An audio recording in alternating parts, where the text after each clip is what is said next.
I have these conversations with my father. I'm 57 years old.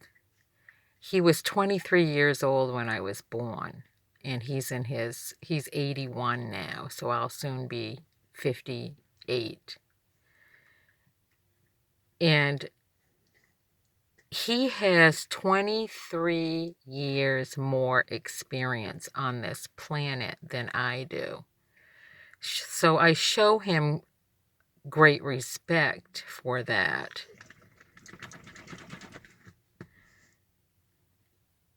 We have these conversations sharing like experiences.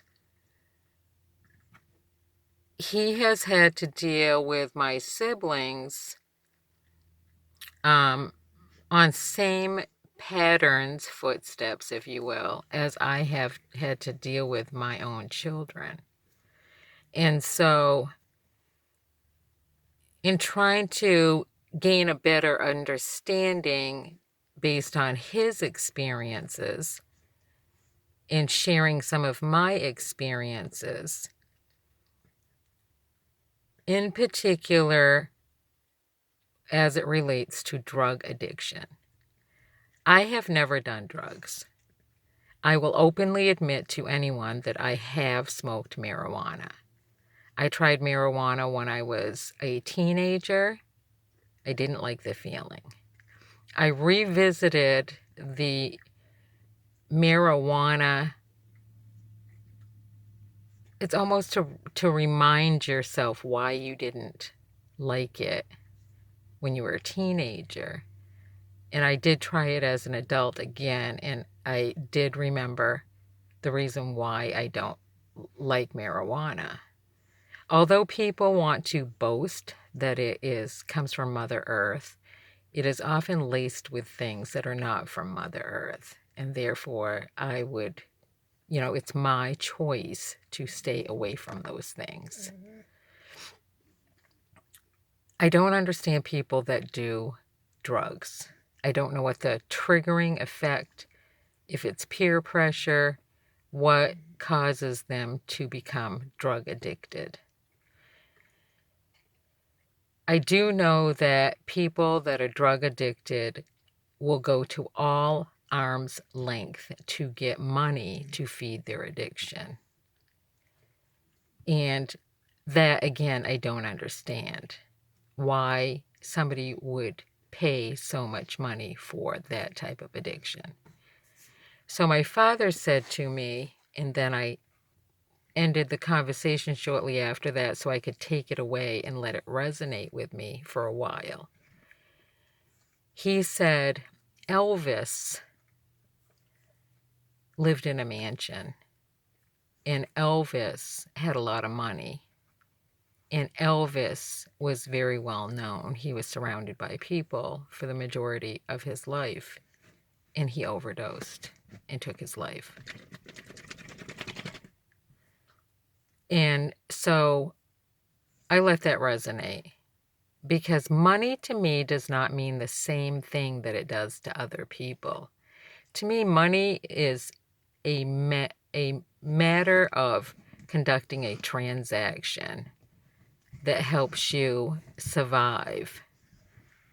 I'm not one of those type of people that, money, money, money, money, money, money. Although I want to be paid for what I know how to do.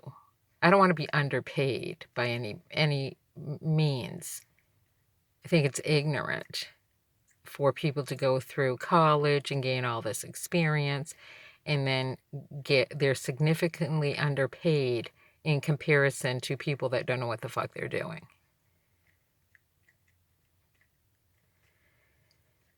So, the overall census combined since the 9/11 time frame has rendered a lot of deaths.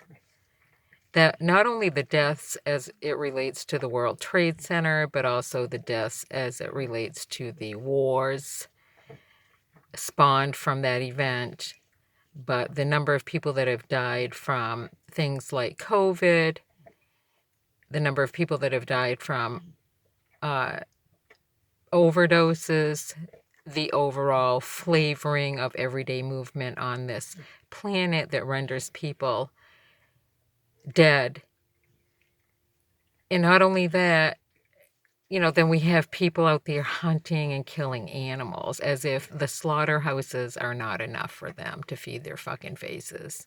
Okay? And so I said to my father, I go, am I the only one?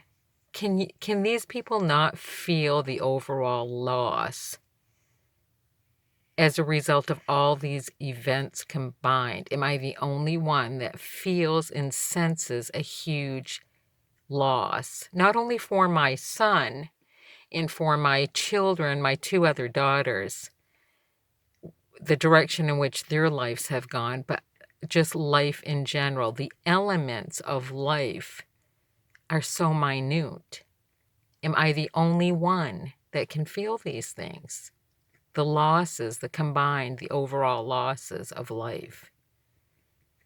Can people, are they so out of tune they can't feel these things? And my father said, yes. They don't care anymore. They have no feelings. They're all numb.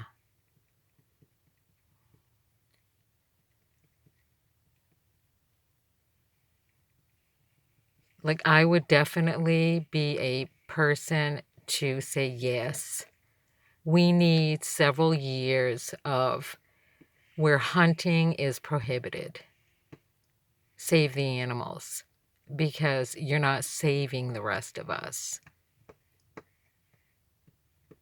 By your actions, by your decisions, by things that you do to other people with coarse words, I think we should, all hunting in the United States in particular, needs to cease for at least 20 years.